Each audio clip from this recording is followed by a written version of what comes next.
Incivility and mental illness, disruptive versus disturbing behavior. Seek first to understand. The question to ask is what happened to you rather than what is wrong with you. The goal is to make a connection and listen without judgment. This opens the door to civility. Disruptive behavior, also referred to as junk behavior. The goal is to garner attention. This person is seeking attention, not to harm. Disruptive behavior can sometimes be indicative, though, of more serious forms of mental illness, and we'll get into that as we go through this. Social skills. Learning the 9 social skills is one way to combat incivility. Usually when people don't know how to interact with others, they don't have these 6 skills. They don't have all of them. Active listening, asking questions, giving feedback, paying attention to their own thinking, knowing how they feel, understanding the feelings of others, which is empathy, how to respond to anger, seek to offer that you have a concern rather than a complaint, negotiate rather than manipulate, and finally, problem solving. Once these skills are learned, and if they're taught as we grow up, even in the workplace, there are some adults that do not have social skills, so their behavior can come across as disruptive. Disturbing behavior. There are psychological stressors that would feed disturbing behavior.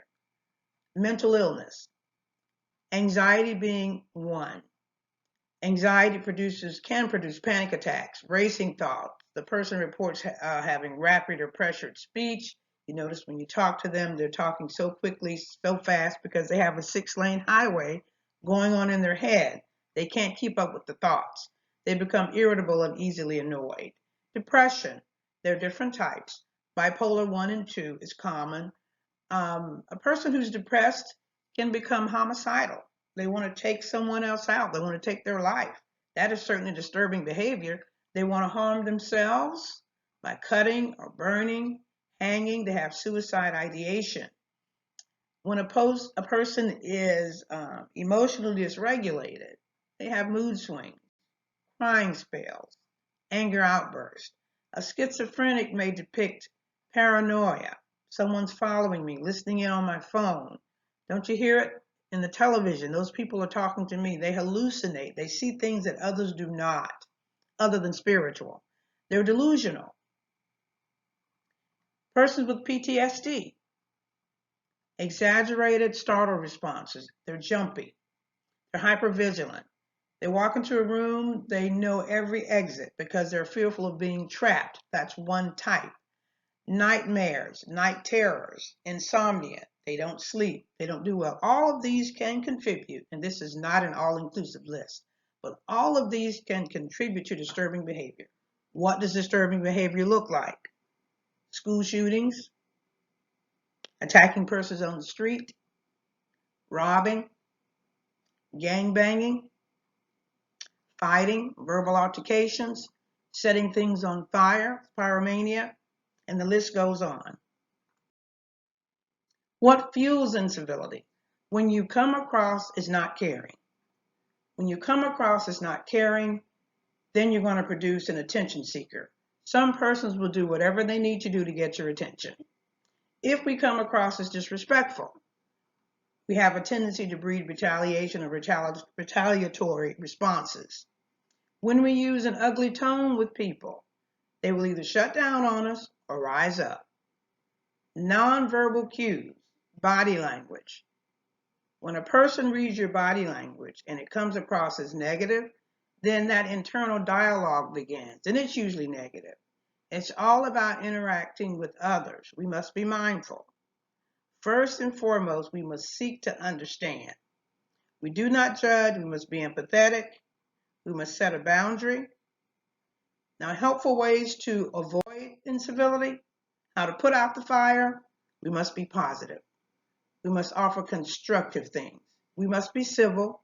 We must garner trust and build rapport. We must encourage others, and by no means must we be judgmental. Before speaking, we ask, Is it true? Is it helpful? Is it inspiring? Is it necessary, and is it kind? And is it the truth? Perception is your truth, but is it fact? Remember that when one of us succeeds, we all succeed. And understand that communication styles differ, but we must respect each one. Personality disorders such as borderline, narcissistic, antisocial personality, mood disorders, all of these can come across as being hostile. Hostility is attached to all of them. Understand that each of us is on a different journey. Someone may get off at another stop. Don't take it personally, but we must be respectful of everyone's views, whether we agree or we do not agree. Kindness disrupts lawlessness and incivility. We must practice what we preach. There's been a great disconnect among people. This disconnect is playing a crucial part in how we interact with each other. It breeds negativity and incivility.